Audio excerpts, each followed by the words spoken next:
secrétaire général Aguim Faye. Mesdames et messieurs, chers participants, bonjour. À l'occasion de la clôture du présent séminaire sur la gestion de l'information sécuritaire, mes propos ont été inspirés par un article de M. Adam Cham, publié sur info-7 le 28 février 2020 et intitulé « Le terrorisme au Sahel et au-delà, les complicités inconscientes des médias sont à dénoncer ». Dans les quatre coins du monde, mesdames et messieurs, les rencontres, voire les sommets sur le terrorisme se multiplient. Malheureusement, et très souvent, ces rencontres occultent un aspect d'une grande importance, le traitement par les médias du délicat sujet du terrorisme. Le péril du terrorisme, de l'extrémisme violent, est sans conteste réel. Il se nourrit de l'adhésion par embrigadement des masses ou populations vulnérables à travers une idéologie et un pouvoir presque hypnotique pour ensuite imposer une confrontation à plusieurs variantes. Il est triste aujourd'hui de constater une certaine tendance médiatique globale à l'échelle planétaire à donner plus de pouvoir à l'international du terrorisme.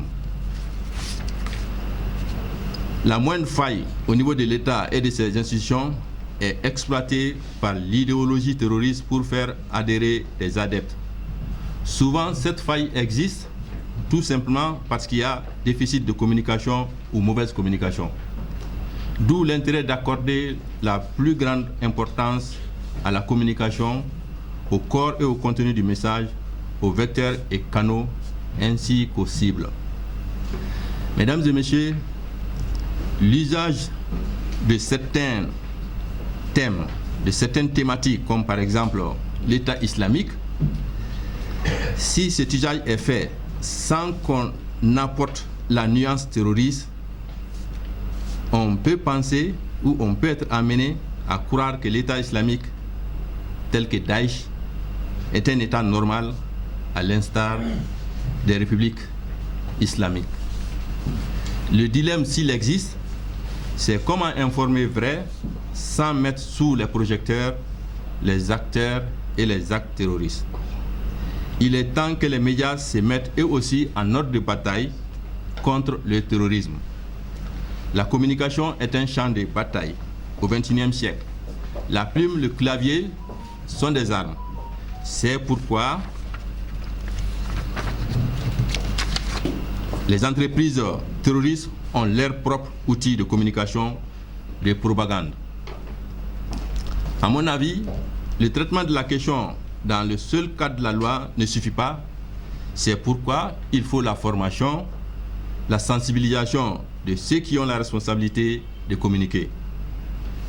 Plus particulièrement, à propos de la presse et des médias, je pense qu'on peut être opposé à un régime sans pour autant modifier sa ligne éditoriale en prenant le parti du terrorisme sur un fond de propagande. Chers participants, en espérant que vous avez tiré le plus grand bien du présent séminaire et que vous avez subsidiairement constitué un réseau de réflexion et d'échange, je vous souhaite un bon retour auprès des vôtres. Je vous remercie.